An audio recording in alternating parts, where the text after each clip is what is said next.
Special education کیا. اب میں پی جی ایجوکیشن کا فائنل تھیسس سبمٹ کرنے والا ہوں, اللہ کا شکر ہے. دیکھیں مقابلے کا امتحان جب میں نے سوچا تو institute of competitive exam preparation آئیسف ایک ادارہ جس نے میرا ہاتھ پکڑا, اور ملک ماجد امیر صاحب انہوں نے مجھے یہ ریلائز کروایا کہ مبشر تم کر سکتے ہو, جہاں ساری دنیا کہہ رہی تھی کہ تم نہیں کر سکتے, انہوں نے کہا تم کر سکتے ہو.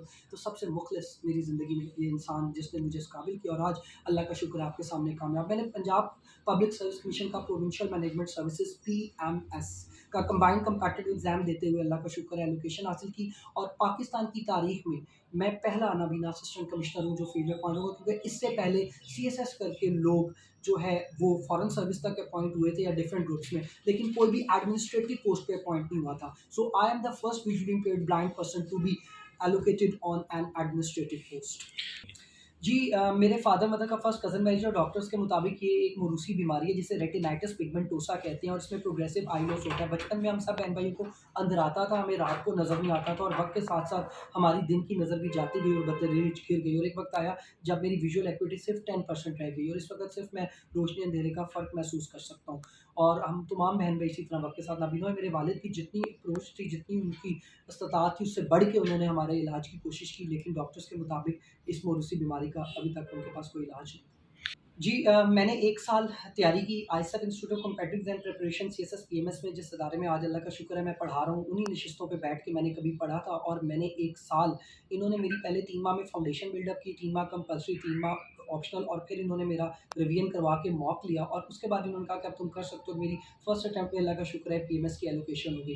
جی PMS کے جو آفیسرز ہوتے ہیں وہ اس طرح کے سیکریٹریٹ میں as a section officer, field میں as a assistant commissioner appoint ہوتے ہیں, اور اگر انہیں excise and taxation department appoint کیا جائے تو excise and taxation officer appointed ہوتے ہیں. تو ان کے جیسے جیسے رولز بدلتے ہیں, جاب ڈسکرپشن بدلتی ہے, تو جاب ٹائٹل بھی بدلتا رہتا ہے. کیونکہ میں already Punjab civil secretariat services and general administration SNGD میں جاب کر رہا تھا 16 گریڈ کی پوسٹ کے اوپر, اور پھر وہ اسسٹنٹ کی پوسٹ تھی جہاں سے میں نے اسسٹنٹ کمشنر کی ٹرانزیشن کی, اور اللہ کا شکر ہے آج میں نے اپنے خواب کی تعبیر کو اپنے سامنے دیکھا. اور میں اس کے بارے میں ایک بات کہوں گا کہ people who see the invisible can do the impossible. تو آپ کا فائنل گول یہی ہے یا اس سے آگے منزلیں اور بھی ہیں جو طے کرنی ہیں؟ نہیں جی, زندگی متحرک ہے اور تحریک ہونی چاہیے. پانی اگر کھڑا رہے تو وہ پنگنٹ ہو جاتا ہے. میں کھڑے پانی کی طرح پنگنٹ نہیں ہونا چاہتا, بلکہ میری زندگی میں ایک تحریک ہے, اور میں اب اللہ کا شکر ہے مزید کتابیں پڑھ رہا ہوں. جو میں نے جتنی کتابیں پڑھی کہ اپنے مقابلے کے امتحان میں, اور ان کتابوں کو اب میں آگے بچوں کو پڑھا رہا ہوں. اور میرا شوق ہے کہ میں اپنی PhD کرنے کے بعد اس ملک کے جو قوانین ہیں اور اس ملک کے جو مسائل ہیں اس میں اپنا ایک اہم کردار ادا کر سکوں. پڑھا کیسے آپ نے؟ آپ کو تو نظر ہی نہیں آتا.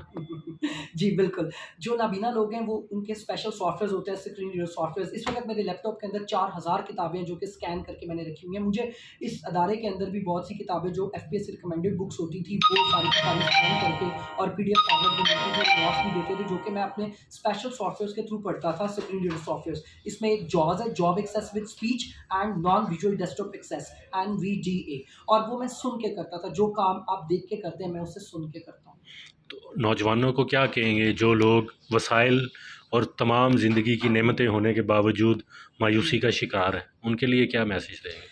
دیکھیں میں ایک تو بات کہوں گا کہ ہمت کرے انسان تو کیا ہو نہیں سکتا. وہ کون سا عقدہ ہے جو وہ ہو نہیں سکتا. آج ہماری نوجوان نسل بہت زیادہ گمراہی کا شکار ہے کیونکہ وہ ڈپریشن میں اور ڈی موٹیویٹ ہو گئی ہے. میں انہیں کہوں گا کہ پہلے پیوستہ رہ شجر سے اور امیدیں باہر رکھ. نا امیدی کفر, میں اس کو بہت مایوسی کو, نا امیدی کو غلط سمجھتا ہوں, اور میں نے اپنی زندگی میں مایوسی اور نا امیدی پہ جلدی سے قابو پا کے اپنے آپ کو پر امید کیا. اور میں ان بچوں کو یہی کہوں گا کہ دیکھیں میرے پاس بصارت نہیں تھی اور میں نے بصارت سے محروم ہو کے کیا ہے. اور ایک ریسرچ ایڈگر ڈیل کہتا ہے 70% موڈ آف انفارمیشن آپ کا جو ہے وہ بصارت سے آتا ہے, اور جب 70% موڈ آف انفارمیشن آپ کے پاس ہو ہی نہ اور آپ 30% کے ساتھ وہ کر جو 100% والے کرتے ہوئے ڈر رہے ہیں, تو میں انہیں کہوں گا یار اگر میں کر سکتا ہوں تو آپ لوگ کیوں نہیں کر سکتے. ٹھیک ہے, تھینک یو.